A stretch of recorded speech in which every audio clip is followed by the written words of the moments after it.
में अल्लाह ने फरमाया है, पारा नंबर 13 रुकू नंबर 8 सूरह राद में अल्लाह फरमाते हैं, इन्नल्लाह युगय्यिरु मा बिक़ौमिन हत्ता युगय्यिरु मा बिअनफुसिहिम।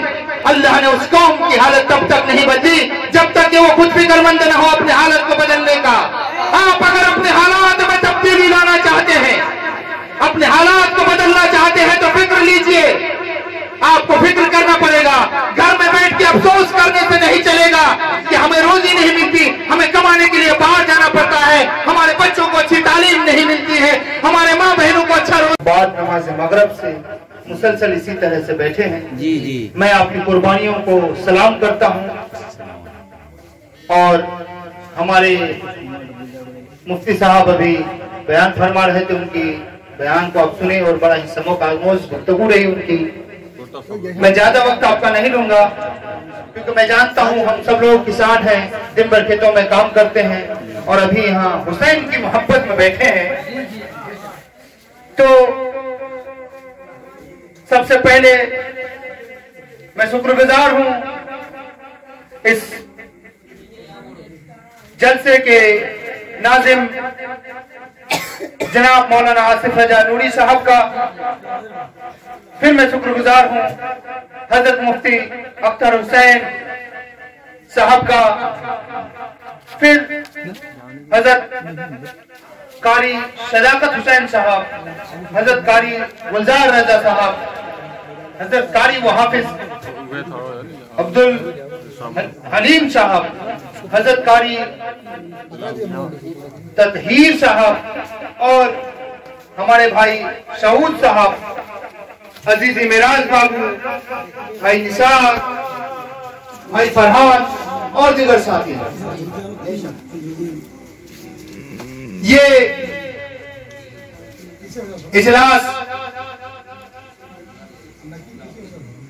शोहदाए करबला की याद में रखा गया है, हुसैन की याद में रखा गया है। मैं ज्यादा बातें न करते हुए मौजू पे आता हूं।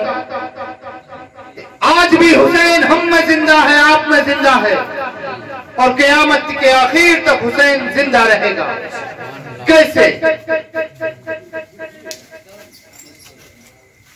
ऐ गयूर मुसलमानों, हुसैनियत को समझो।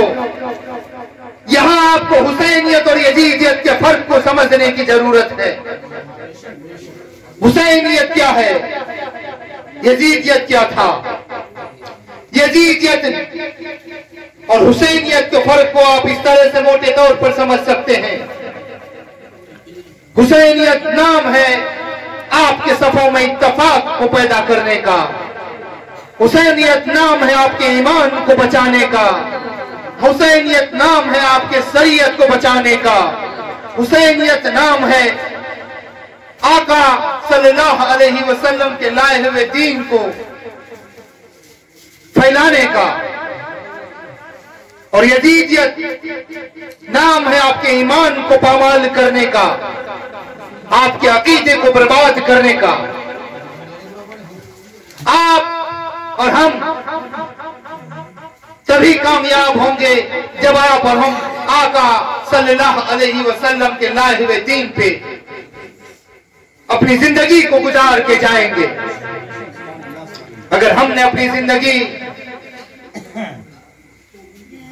फरसा में गुजार दी, इधर उधर में गुजार दी, तो हम कामयाब नहीं हैं। याद रखिए मोमिनो, इस दुनिया में आप पर्चा लिखने के लिए आए हैं, मुख्तसर वक्त लेकर आए हैं और इस मुख्तसर वक्त में अपने अमाल को आपको लिखना है। आपका अमाल जितना बेहतर होगा उतना बुलंद दर्जा आपको जन्नत में मिलेगा। अगर आप गुनाह करेंगे तो उसकी सजा भी मिलेगी। आपका अकीदा मजबूत होना चाहिए, आपका अकीदा कमजोर न पड़ पाए। मैं देहाती इलाका है, एक बात आपको वादे कर दूं, हम अक्सर बेशतर आप किसान लोग हैं बोलते रहते हैं किसान से बरकतें नहीं होती। हम अपनी रोजी में अक्सर बोलते रहते हैं कि हमारी रोजी में बरकत नहीं है, कमाते बहुत हैं, अटता नहीं है। आपके और हमारे ईमान में कमी है भाई, क्योंकि अल्लाह ने कह दिया है इन्नल्लाह यर्ज़ुक़ु मन यशा बिग़ैरि हिसाब। अल्लाह ताला जिसको रिस्क देता है बेहिसाब, रोजी का मालिक अल्लाह है, इसका यकीन जान लीजिए आप कि हमको अल्लाह खिलाता है। मस्जिद से मुअज्जिन आवाज देता है, हय्या अलस सलाह, आओ नमाज की तरफ, हय्या अलल फलाह, आओ कामयाबी की तरफ। अस्सलातु खैरुम मिनन नौम,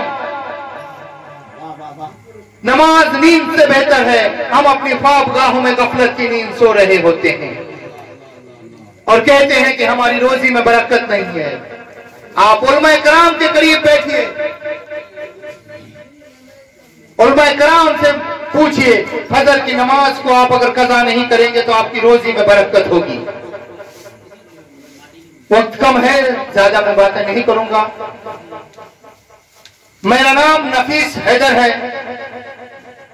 मैं ऑल इंडिया मजलिस इत्तेहादुल मुस्लिमीन का एक छोटा सा कारकुन हूं। मजलिस के वसूलों को लोगों तक पहुंचाता हूं। असदुद्दीन अवैसी और अख्तरुल ईमान का मानने वाला हूं। ऐ गयूर लोगों, एक बात को याद रख लीजिए, आप अगर अपनी तरक्की चाहते हैं तो आपको फिक्र करना पड़ेगा। ये मैं नहीं कह रहा, कुरान करीम में अल्लाह ने फरमाया है, पारा नंबर 13 रुकू नंबर 8 सूरह राद में अल्लाह फरमाते हैं, इन्नल्लाह युगय्यिरु मा बिकौमिन हत्ता युगय्यिरु मा बिअनफुसिहिम। अल्लाह ने उस कौम की हालत तब तक नहीं बदली जब तक कि वो खुद फिक्रमंद न हो अपने हालत को बदलने का। आप अगर अपने हालात में तब्दीली लाना चाहते हैं, अपने हालात को बदलना चाहते हैं तो फिक्र लीजिए। आपको फिक्र करना पड़ेगा। घर में बैठ के अफसोस करने से नहीं चलेगा कि हमें रोजी नहीं मिलती, हमें कमाने के लिए बाहर जाना पड़ता है, हमारे बच्चों को अच्छी तालीम नहीं मिलती है, हमारे माँ बहनों को अच्छा रोजगार नहीं मिल पाता है, हमारे अनाज का बेहतर दाम नहीं मिलता है। आपको फिक्र लेना पड़ेगा। इस फिक्र को आप लीजिए। आप अगर अपनी कौम और अपने खित्ते की तरक्की चाहते हैं तो इस दौर जदीद में एक ही जमात है जो इस हिंदुस्तान में सबसे सरबुलंदी से आपकी आवाज को उठाता है। आपकी आवाज को उठाने वाली जमात असदुद्दीन अवैसी की जमात है, अख्तरुल ईमान की जमात है, मजलिस इत्तेहादुल मुस्लिमीन की जमात है। और आपके इम्तिहान का वक्त है।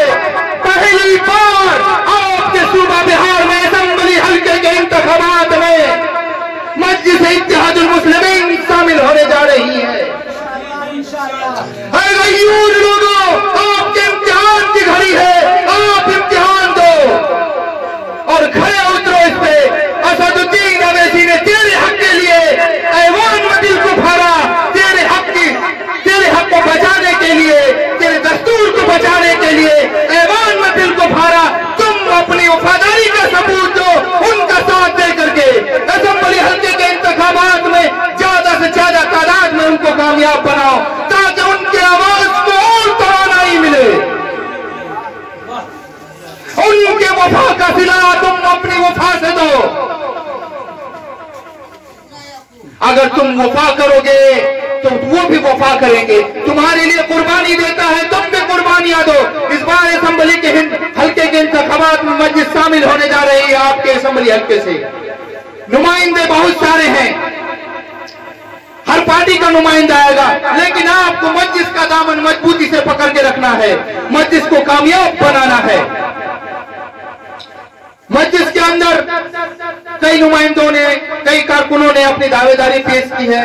उसमें एक नाम इस खाकसार का है। खाकसार ने भी मस्जिद के अंदर इस असेंबली हल्के के टिकट के लिए दावेदारी पेश की है।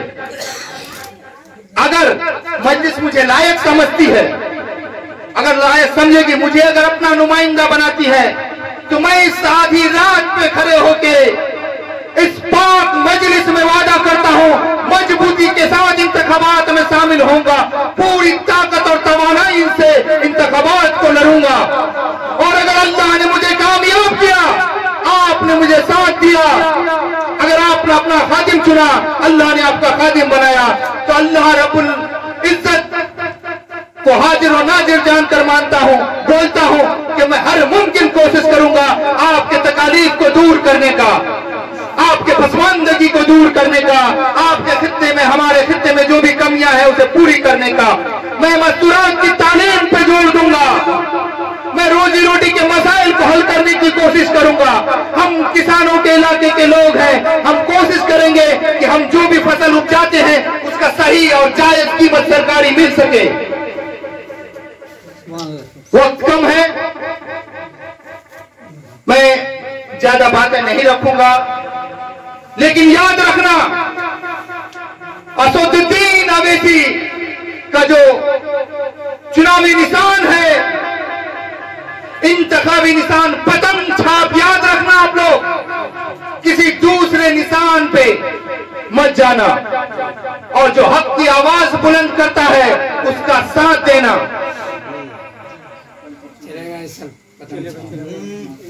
मैं इन्हीं चंद कलिमात के साथ अपनी बातों को खत्म करता हूं। इंशाअल्लाह रहमान एक आखिरी बात कहते हुए आप सबसे बगौर तवज्जो चाहता हूं, एक आखिरी बात सुन लीजिए। मेरे लिए दुआ कीजिएगा, हो सके तो अपने लिए भी दुआ कीजिएगा कि अल्लाह तमाम बंदे तेरे, तमाम असबाब तेरा, तू अपने बंदों और अपने असबाब के बीच का मुझे जरिया बना दे। हमसे खिदमत ले ले मेरे मौला, ये तेरी सर्रा नवाजी और मेरी खुशनसीबी होगी। ये दुआ मेरे लिए भी करें, अपने लिए भी करें, और अगर अल्लाह ने हयात बख्शी तो फिर इंशाअल्लाह आपके दरवाजों पे आने का मौका मिलेगा। दुआ कीजिएगा इस नाचीज के लिए। वो